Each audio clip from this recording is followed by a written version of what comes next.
Assalamualaikum warahmatullahi wabarakatuh. Di sini kami yang beranggotakan Fauzi Bahar dan Muhammad Sihan akan mempresentasikan tentang filter digital dan penerapannya di jurnal-jurnal ilmiah. Oke, next. Pertama, apa itu filter digital? Yaitu filter digital adalah algoritma matematika atau prosedur komputasi yang mengolah sinyal masukan digital untuk menghasilkan sinyal keluaran digital dengan karakteristik tertentu sesuai tujuan. Di sini bisa kita lihat ada digital head-end system block diagram. Secara umum, fungsi filter adalah untuk memodifikasi atau membentuk spektrum frekuensi sinyal. Tujuan utama filter digital ini ada 4. Yang pertama adalah ekstraksi sinyal yang diinginkan, yaitu melewatkan komponen frekuensi tertentu, misal sinyal audio atau data, sambil meredam komponen frekuensi yang tidak diinginkan, misalnya noise atau interferensi. Yang kedua ada pemisahan sinyal. Pemisahan sinyal memisahkan dua atau lebih sinyal yang awalnya digabungkan atau multiplexing. Yang ketiga ada restorasi sinyal, yaitu memperbaiki sinyal yang telah terdistorsi. Yang keempat ada pembentukan spektrum, mengubah bentuk spektrum frekuensi sinyal untuk tujuan tertentu, misalkan equalization dalam audio. Di sini ada jenis-jenis filter digital, ada 2 berdasarkan respon impuls. Di tabel berikut ada perbedaan antara finite impulse response atau FIR dan infinite impulse response atau IIR. Berdasarkan respon impuls, FIR ini terbatas, panjang terbatas. HN hanya ada pada rentan N sama dengan 0 sampai N-1. Sedangkan di IIR tidak terbatas, secara teoritis berlangsung selamanya. HN tidak pernah 0. Kemudian berdasarkan persamaan beda, di FIR ini non-rekursif, hanya bergantung pada input saat ini dan masa lalu. Sedangkan di IIR rekursif, bergantung pada input dan output masa lalu. Dan berdasarkan stabilitas, FIR ini selalu stabil karena tidak ada umpan balik atau rekursi, sedangkan di IIR perlu dipertimbangkan karena potensi tidak stabil jika kutub berada di luar lingkaran satuan. Kemudian ada berdasarkan karakteristik fasa. Di FIR dapat dirancang untuk memiliki fase linear yang sempurna atau tidak menyebabkan distorsi bentuk gelombang, sedangkan di IIR sulit dicapai fase linear. Dan yang terakhir adalah berdasarkan kompleksitas. Di FIR membutuhkan orde yang lebih tinggi, lebih banyak tab untuk mencapai ketajaman yang sama dengan IIR, sedangkan IIR membutuhkan orde yang lebih rendah untuk ketajaman yang sama atau lebih efisien. Kedua, ini berdasarkan respons frekuensi atau kurva karakteristik. Ini menentukan frekuensi mana yang akan dilewatkan dan mana yang akan diredam. Di sini ada 4 kategori, yaitu low pass filter melewatkan frekuensi rendah, meredam frekuensi tinggi, high pass filter melewatkan frekuensi tinggi, meredam frekuensi rendah, dan band pass filter melewatkan pita frekuensi tertentu dan meredam frekuensi di luar pita tersebut. Dan yang terakhir ada band stop filter atau not filter, meredam pita frekuensi tertentu melewatkan frekuensi di luar pita tersebut. Di jurnal pertama itu berjudul Comprehensive Review and Analysis on Digital Filter Design, ditulis oleh S. Kurma dan R. Singh, dipublish di tahun 2021. Di pendahuluan bisa kita lihat bahwa bagian ini menjelaskan alasan kenapa riset ini dilakukan. Intinya, metode lama untuk membuat filter digital sudah kurang efisien, apalagi untuk sistem real time seperti komunikasi dan kontrol otomatis. Karena itu, penulis ini ingin melihat metode optimisasi yang lebih cerdas, seperti algoritma genetika atau swarm optimization yang bisa dapat membuat filter lebih cepat dan akurat. Di metode penelitian ini, jadi penulis tidak melakukan eksperimen baru tapi membandingkan hasil-hasil penelitian lain secara sistematis. Mereka ingin tahu mana metode yang paling efektif dan cepat dalam membuat filter digital modern. Hasil dan pembahasan. Jadi di kesimpulannya Metode optimisasi seperti GAN-PSO berhasil bikin filter lebih efisien. Hasil respon frekuensi jadi lebih halus dan filter perhitungan lebih cepat. Artinya filter bisa bekerja lebih baik di sistem real time.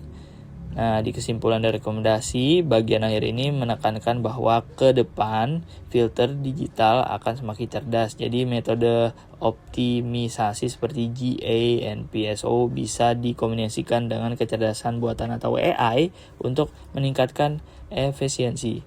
Jurnal kedua berjudul Recent Advance in FIR Digital Filter Design and Implementation for IoT and Embedded System Application ditulis oleh De Patel, K. Mehta, dan R. Sharma. Dipublish di tahun 2022. Di pendahuluan bisa kita lihat di sini dijelaskan bahwa perangkat kecil seperti IoT atau smartwatch butuh filter digital yang hemat daya. Filter sebelumnya atau filter lama boros energi. Jadi penulis ingin cari cara supaya filter FIR bisa lebih efisien. Kemudian di metode penelitian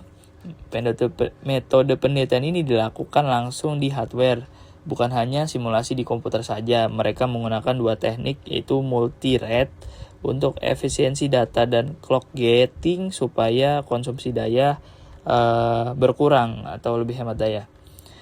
Di hasil dan pembahasan, hasilnya cukup baik. Filter baru ini bisa hemat daya hampir 40%, yaitu mencapai 38%. Ini sangat penting untuk perangkat seperti sensor nirkabel yang hidupnya bergantung pada baterai. Di kesimpulannya, filter ini cocok untuk sistem tertanam atau embedded system dan IoT. Jadi ini bukan hanya teori, tapi benar-benar bisa dipakai di dunia nyata. Melanjutkan dari hasil presentasi yang teman saya sampaikan, yang ketiga, ada low latency IIR digital filter for real-time signal processing on FPGA platform yang ditulis oleh S. Kumar dan R. Singh dan dipublikasikan di tahun 2021.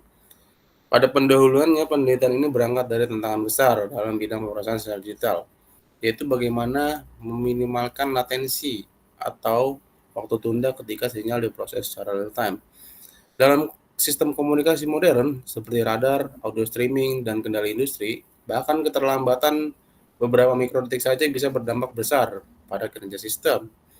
Filter IIR tradisional sebenarnya dikenal efisien dari segi jumlah koefisien, tetapi seringkali kurang stabil dan lambat ketika diimplementasikan di perangkat keras seperti FPGA. Untuk metode penelitiannya, yang digunakan penulis adalah bentuk pendekatan eksperimental dengan simulasi dan implementasi perangkat keras. Penulis merancang filter IIR dalam bentuk cascade structure, di mana filter besar dipecah menjadi beberapa bagian kecil untuk meningkatkan stabilitas numerik. Next, hasil dan pembahasan yang penulis tunjukkan adalah bahwa arsitektur baru yang diusulkan mampu menurunkan latensi hingga 30% dibanding struktur IIR konvensional berbasis direct from to. Selain itu, penggunaan memori juga berkurang sekitar 18%, menjadikan solusi yang efisien untuk sistem berbasis FPGA. Peneliti ini juga menemukan bahwa struktur cascade pipeline tidak hanya mempercepat eksekusi, tetapi juga meningkatkan stabilitas numerik masalah umum yang sering muncul pada IIR tradisional. Dari jurnal tersebut, ditarik kesimpulan bahwa desain low latency cascade IIR filter sangat efektif untuk sistem waktu yang nyata yang memerlukan respons cepat. Penulis merekomendasikan pengembangan lanjut dengan menggabungkan algoritma machine learning agar filter dapat menyesuaikan karakteristik sinyal secara adaptif. Lanjut, yang keempat ada optimization of FIR filter coefficient using hybrid meta-heuristic algorithm yang ditulis oleh M. Al-Fawri dan H. Qureshi yang dipublikasikan di tahun 2020, yang mana pendahuluannya banyak digunakan karena stabilitasnya. Tetapi salah satu tantangan utama adalah menentukan koefisien yang menghasilkan respons frekuensi optimal. Pendekatan klasik seperti window method atau yang bisa disebut Hemming, Kaiser, Blackman seringkali tidak memberikan performa ideal, terutama ketika dibutuhkan filter dengan transition band yang sempit atau stop band animation yang tinggi. Lalu untuk metode penelitiannya, mereka mensimulasikan komputasi metode menggunakan MATLAB untuk menghasilkan metode antara GA, PSO, dan kombinasi GA, PSO, seperti low pass dan high pass. Algoritma hibrida GA-PSO dirancang agar bisa memanfaatkan keunggulan kedua pendekatan. GA lebih unggul dalam menjelajahi ruang solusi yang luas, sedangkan PSO lebih efisien dalam memperbaiki solusi. Dengan menggabungkan keduanya, diharapkan filter menghasilkan ripple kecil, stop band animation besar, dan waktu komputasi lebih cepat. Hasil pembahasan dari eksperimen yang ditunjukkan bahwa pendekatan GA-PSO menghasilkan filter dengan performa paling unggul dibanding GA atau PSO tunggal. Nilai ripple-nya bahkan dihasilkan sangat kecil, di bawah 0,01, dan stop band animation mencapai lebih dari 50 decibel. Selain itu, waktu komputasi menurun hingga 20% dibanding metode klasik. Kesimpulan dan rekomendasi yang ada dalam jurnal ini, peneliti menyimpulkan bahwa algoritma GA-PSO efektif dalam merancang filter FIR dengan akurasi tinggi dan efisiensi komputasi yang baik. Lanjut, ada yang kelima, Adaptive Digital Filter Design for Biomedical Signal Encashment, yang ditulis oleh R. Pandey, Vigos, dan Temalik, dan dipublikasikan di tahun 2024. Pendahuluan dari jurnal ini meneliti berfokus pada peningkatan kualitas sinyal biomedis seperti IIG dan ICG. Sinyal-sinyal ini penting dalam diagnosa medis, namun sering terkontaminasi oleh noise yang dihasilkan dari pergerakan tubuh, gangguan listrik, dan artefak lingkungan. Filter digital konvensional yang bersifat statis tidak mampu menyesuaikan diri terhadap perubahan pola noise dan sinyal. Karena itu, penulis mengusulkan desain filter digital adaptif yang mampu menyesuaikan koefisien secara dinamis terhadap kondisi sinyal yang berubah. Untuk metode penelitiannya, peneliti melakukan eksperimen dengan mengimplementasikan filter adaptif pada platform FPGA. Sinyal IIC dan ICG nyatanya digunakan sebagai data uji. Algoritma LMS bekerja dengan cara memperbarui koefisien filter secara interaktif berdasarkan perbedaan sinyal asli dan sinyal di filter. Next. Hasil dari pembahasan tersebut menunjukkan bahwa filter adaptif berbasis LMS dan NLMS mampu mengurangi noise rata-rata 40% dan meningkatkan signal to noise rasio SNR secara signifikan. Sehingga pada sinyal IIC, filter berhasil mempertahankan bentuk gelombang otak tanpa distorsi, sementara pada sinyal ICG, filter mampu mempertahankan gelombang QRS kompleks dengan baik.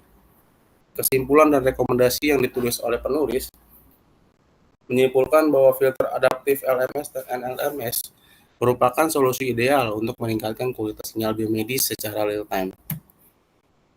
Sekian presentasi dari saya dan Siana Ikal. Feedback baiknya ditunggu kepada Bu Yuriksa. Kami ucapkan terima kasih dan segala hormat.